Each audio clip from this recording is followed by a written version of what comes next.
حضرت ابو ہریرہ رضی اللہ تعالیٰ عنہ کہتے ہیں کہ لوگ کہتے ہیں کہ ابو ہریرہ بہت حدیثیں بیان کرتے ہیں، اور میں کہتا ہوں کہ قرآن میں 2 آیتیں نہ ہوتیں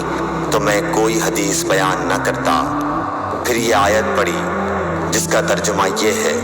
جو لوگ اللہ کی نازل کی ہوئی دلیلوں اور آیتوں کو چھپاتے ہیں،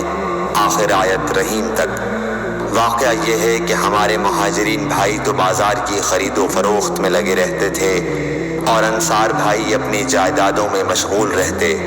اور ابو ہریرہ رسول اللہ صلی اللہ علیہ وسلم کے ساتھ جی بھر کر رہتا، تاکہ آپ کی رفاقت میں شکم پوری سے بھی بے فکری رہے،